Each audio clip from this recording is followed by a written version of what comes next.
This is the BBC.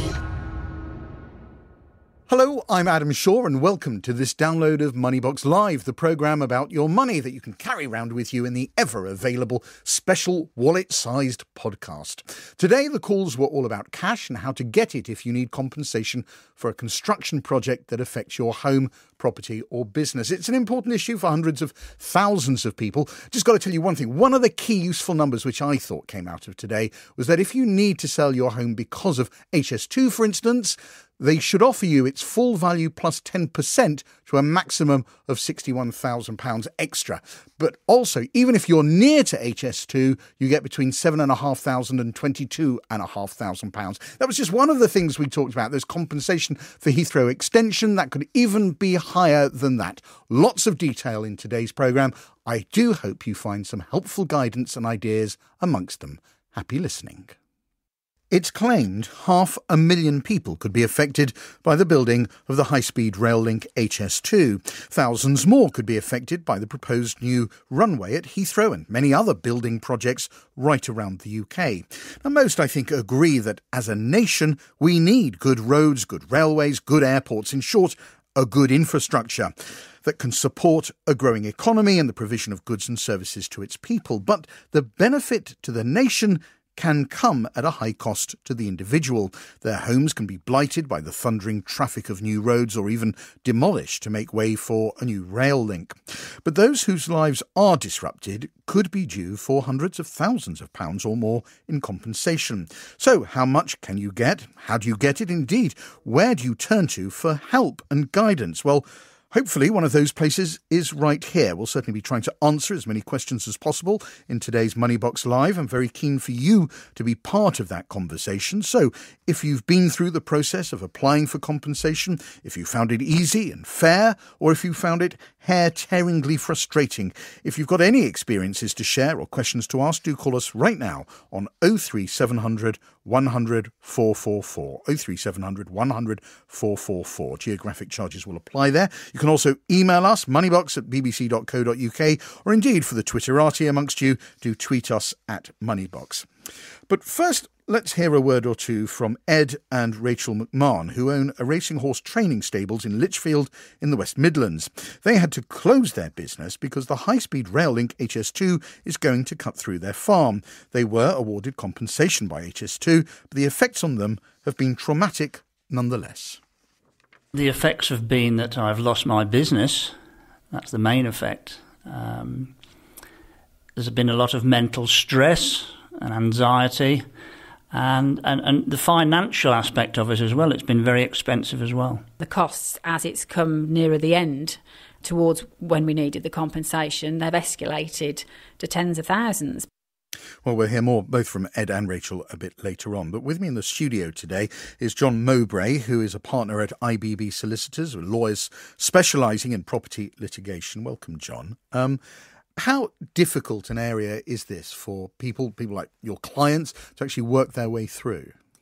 Yes, it is a complex area, and while the underlying rules in relation to compulsory purchase are well established and long-standing, they themselves are complex, but also each project, each infrastructure scheme will often have its own schemes, and navigating your way through all those can be very, very challenging. Right. And I mean, do you feel that's got more complicated as the infrastructure issues seem to last longer and longer before they're settled?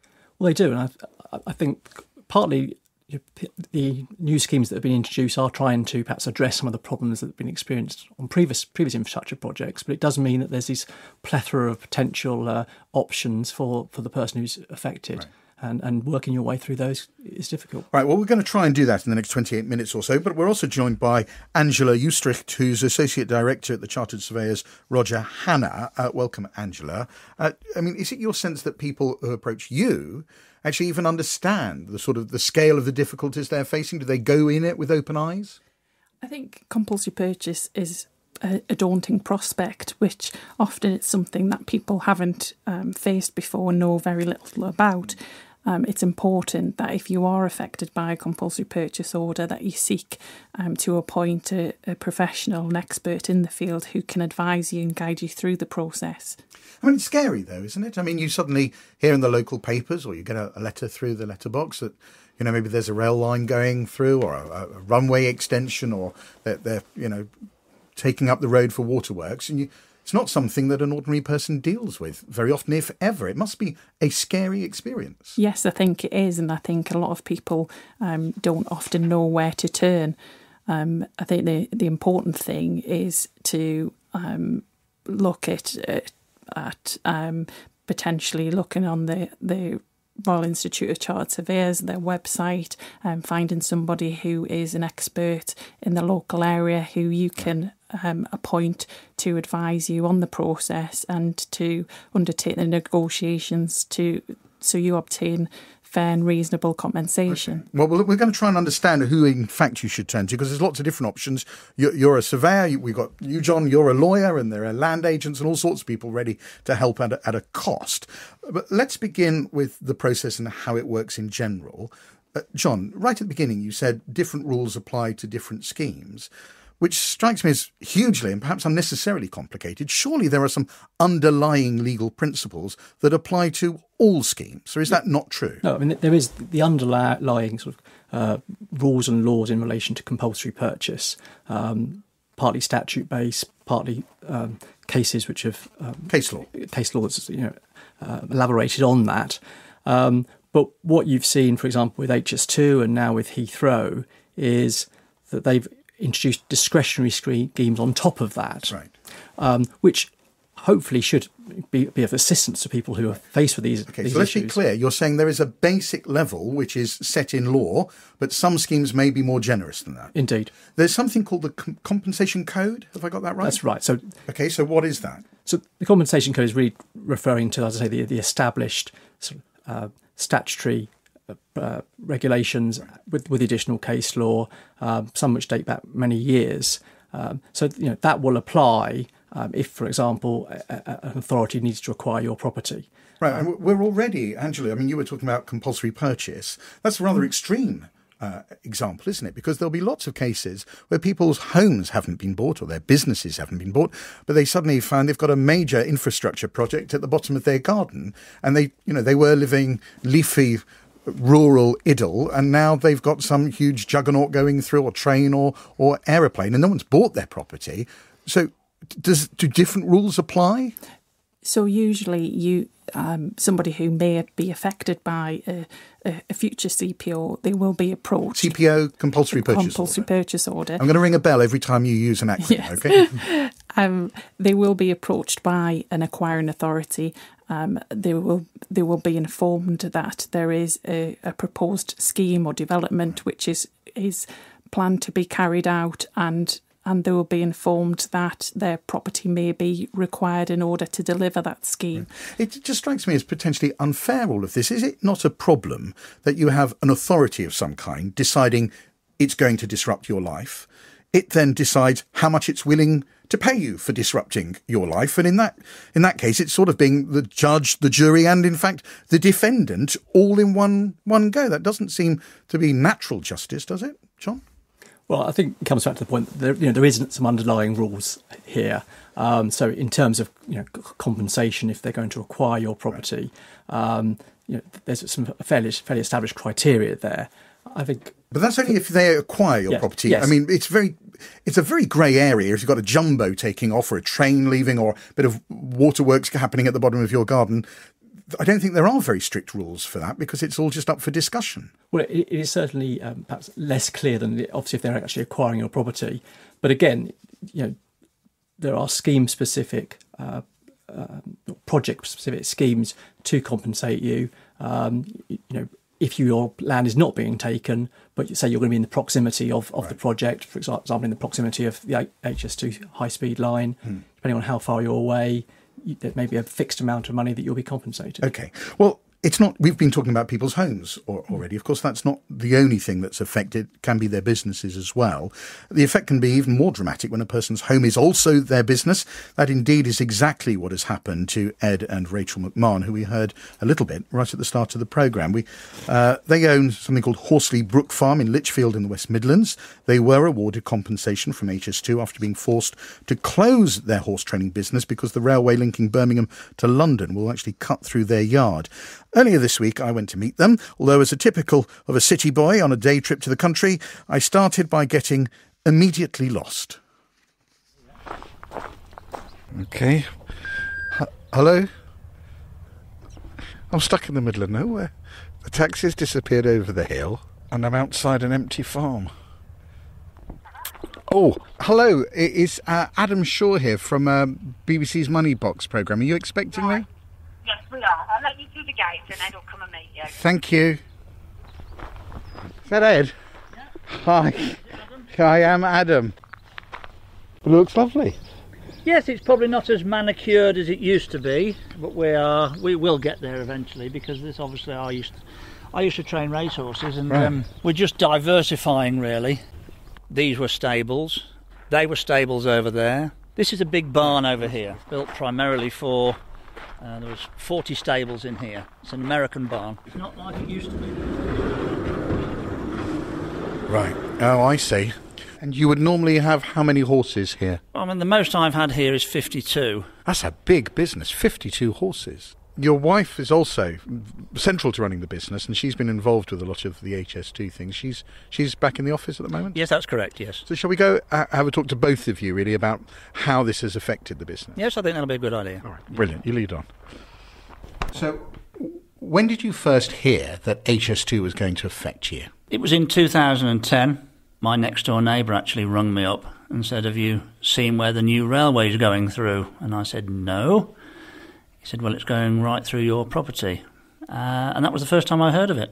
And what sort of effect has it had on you over the past few years going through this process? The effects have been that I've lost my business. That's the main effect. There's been a lot of mental stress and anxiety, and the financial aspect of it as well. It's been very expensive as well. Rachel, Ed was saying had lost the business. I mean, what's going on in the business at the moment? We had to close the business in January 2017. It had declined rapidly since the press had obviously said that spades would be in the ground by 2015. So obviously your core clients, your owners, are making arrangements to go elsewhere. Even before it's actually started being built, your clients are going, well, we better move our stuff away from this farm because it won't be around for a long time. Well, exactly. At the end of the day, it's their hobby. They pay an awful lot of money for their hobby. They want to enjoy it, and they want the best facilities. If you can't offer them a continued business plan for their horses as they see it, to train it from when it's young and onwards, then they'll look elsewhere, which is what a lot of them did. We had some very faithful owners who stayed with us until the end, but it was difficult. First of all, you hear that HS2 is come right through your farm. What happened the next day? We were lucky in the fact that some of our owners were lawyers. We asked them about it. We showed them the plans. And they were the ones who advised us to go to, that we needed professional help and put us in the right direction, which was land agents. They advise you on a variety of different things, and also try and negotiate directly on your behalf. But like anything, nobody comes for free. You have to fund all of these things. So from 2010, we've been paying professional fees to a variety of different people, and the costs, as it's come nearer the end, towards when we needed the compensation, they've escalated to tens of thousands, because you need accountants, you need lawyers, and you need your land agent. You've already lost the business. What sort of compensation are you entitled to because of that? We're entitled to business compensation. We've had land that's been compulsory purchased as well. But the compensation that we are looking into now is for all the fees that we've just been talking about. But how clear-cut is all of that? Valuing what the business is worth can often be a very contentious area, can't it? The land agent becomes your best friend. You are on to them via email every single day, 2-3 phone calls a week. He wants information. You want information to find out what conversations he's had.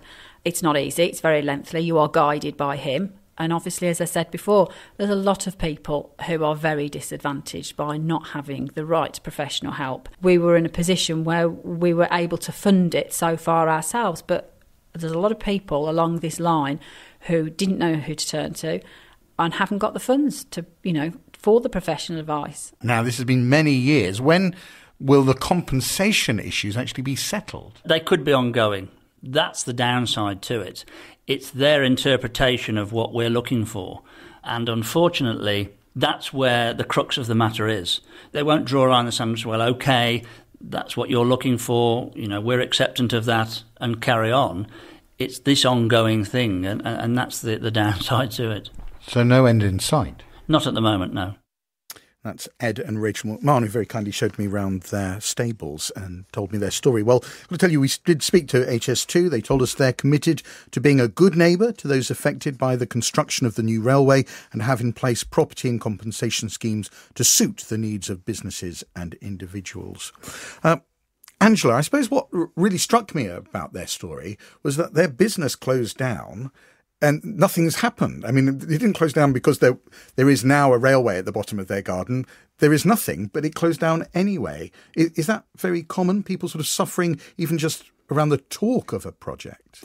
Often people can suffer as a consequence of a scheme just being talked about before it is even commenced.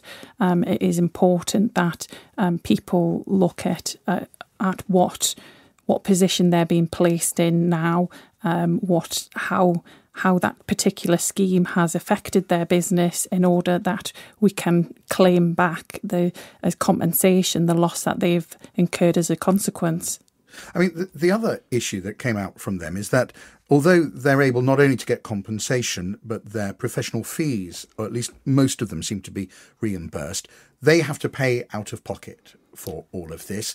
Luckily, they had that cash, but I would have thought lots of people coming to both of you must turn up and go, well, I don't have the money to pay a surveyor, a lawyer, a land agent. I mean, is that always the case? What happens? It is very difficult, I think, as a claimant trying to seek the appropriate professional assistance. But you take payment from the claimant? Not necessarily. Initially, we will try and obtain an undertaking from an acquiring authority that they will meet our reasonable professional fees. So they might pay you directly? Yes. And that's a reasonable thing for someone listening to this programme. They could go to their surveyor and go, can we do that deal? I don't have to pay you up front, someone else does.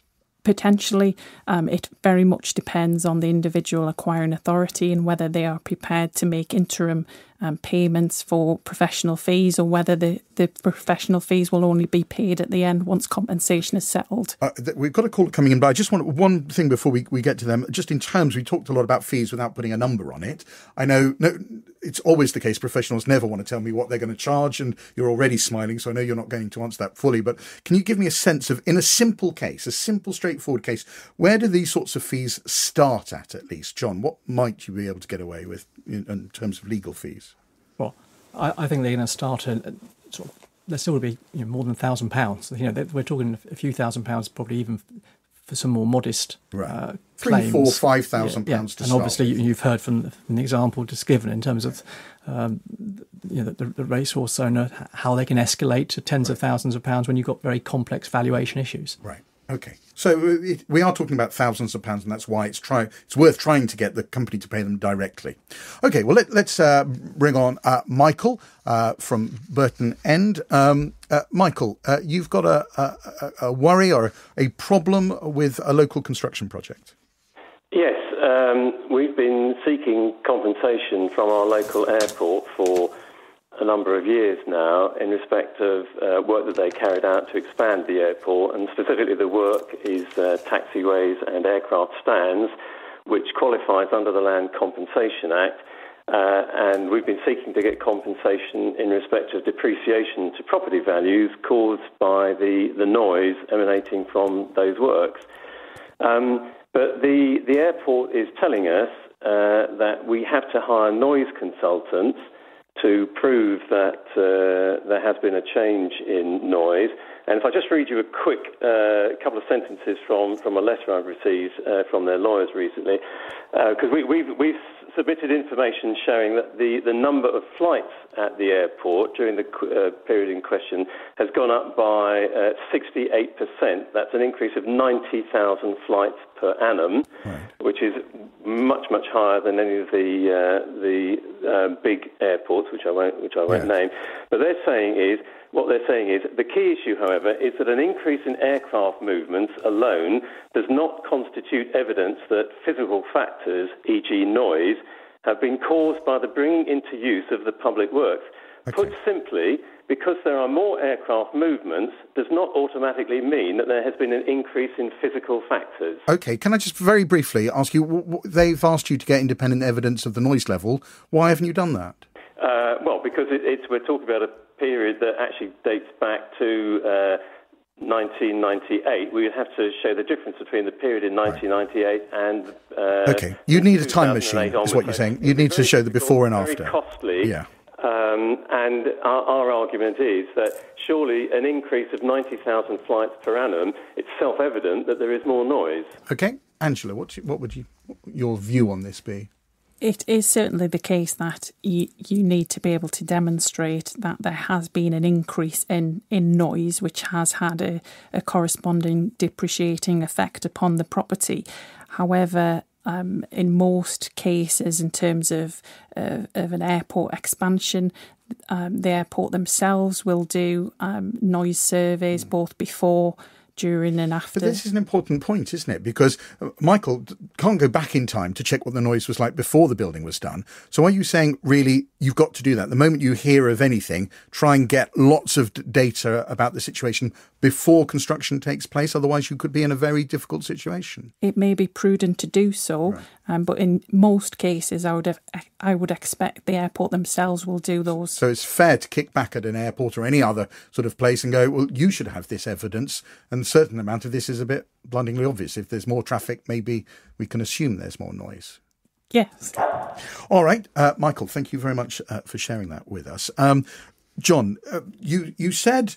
You've talked a couple of times now about there being underlying rules. You can be more generous, but there are underlying rules, and they'll be different for different sorts of schemes. But I know that there are specific rules about HS2 and how close you have to be near the line and how much money you get. Can you just tell us what they are? Yeah, so if we're not talking here about actually needing to acquire the property, but one's just looking for a financial sum to compensate. Because you've got a huge train at the bottom of your for the impact.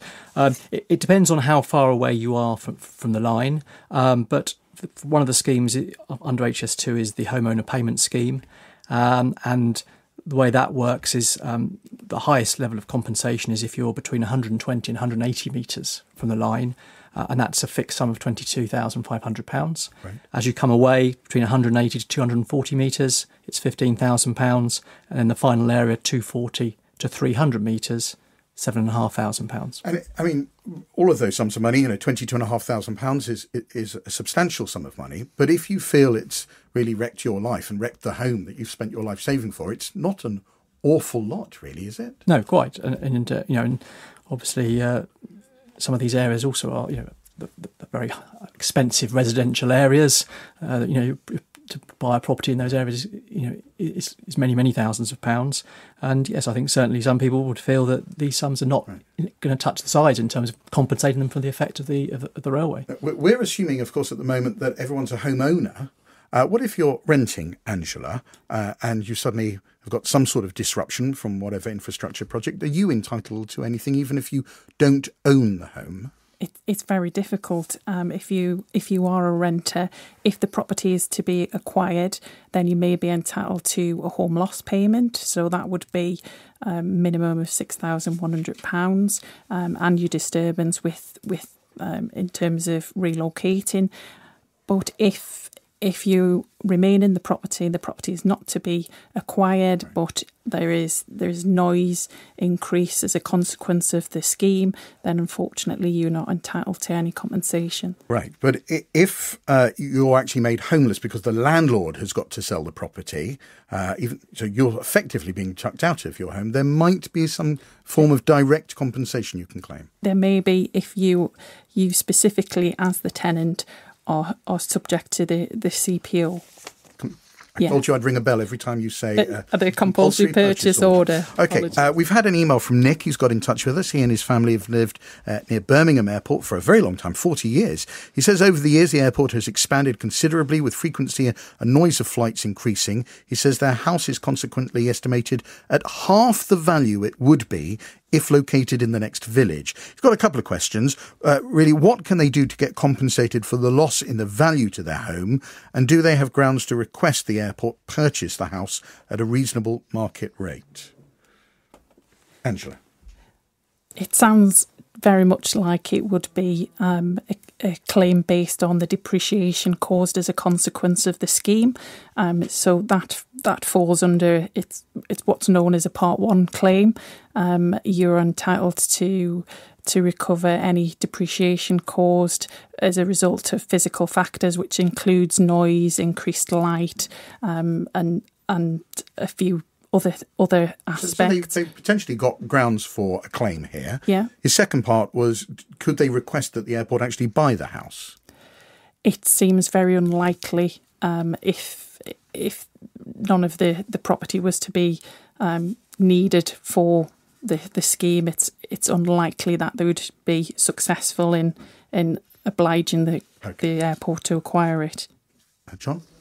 No, I absolutely agree with that. I think it's going to be very difficult to compel them or to persuade them to buy it. But there could be compensation there. I have to say, we did get in touch with Birmingham Airport for a response, but we haven't heard back from them. You know the number, Birmingham Airport, if you want to call. We've had another email from Ita, has got in touch, based in Highbury in London. Says her neighbours have had a large amount of work going on at a roundabout. There was work to reinforce the road surface and accommodate a new railway and sewer. Sounds very substantial. They had a lot of noise. They had to move out of their home over Christmas, were offered accommodation elsewhere, which wasn't ideal. Ita would like to know, could they retrospectively qualify for compensation based on the disruption and distress caused, even though the work has now finished? I think, again, they'll be looking to potentially a claim based on the impact, the physical impact of the works on their property. So it's the same kind of principles as we've discussed in terms of the airports. But I mean, it raises an interesting question about timetable. Is there a deadline? Like, it's happened, you were just distraught about it, you didn't know about it, and now you're sitting here listening to us and you think, yeah, that thing that happened last year to me, it was a nightmare for us all. Have you missed the boat, or can you claim? You would still be able to claim at this stage. Well, that's very interesting. There is also, I think, a confusing area about where the onus is. Is the onus on you as a resident or a homeowner to sort of start this whole process? They go, I don't know what to do, I better call someone. Or do the companies involved have to tell you, this is the process, these are the steps, this is what you have to do? John? Well, again, I think the distinction is between whether they actually need to acquire some or all of your property. If that's the case, clearly they're going to get in touch. Clearly, if they're going to buy it from you. When we're talking about property that's not directly impacted, then actually largely the onus is on you. There might be some level of correspondence or communication from the acquiring authority, but I wouldn't sort of guarantee on it. So, one has to sort of make one's own inquiries and or get some professional advice to assist you. And very briefly, I mean, we've got a surveyor, a lawyer. Do you always need both of you, or is it possible just to get one? We come as a tremendous package. You come as a package, a special discount package. I think the actual answer is you often need 2 or 3 people, isn't it? Yeah, particularly on the larger, more contentious matters you do. But sometimes it might just be a valuation issue, in which case a surveyor will do the job. OK, thank you very much. Well, I'm afraid that's all we've got time for. Thanks very much to John Mowbray and Angela Juszczyk. Thanks to you for your call and emails. You can find out more about this on our website, bbc.co.uk/Moneybox, where you can also listen to the programme again. Paul Lewis is back at noon on Saturday with Moneybox. He'll also be here to take more of your calls next Wednesday afternoon. So until then, take care and goodbye. I hope you enjoyed that download of Moneybox Live. The programme is broadcast every week at 3 p.m. on Wednesdays. There's more information and details about how to contact us on the BBC Moneybox website. We tweet at Moneybox, and if you want us to look into something for you, do email us, moneybox@bbc.co.uk.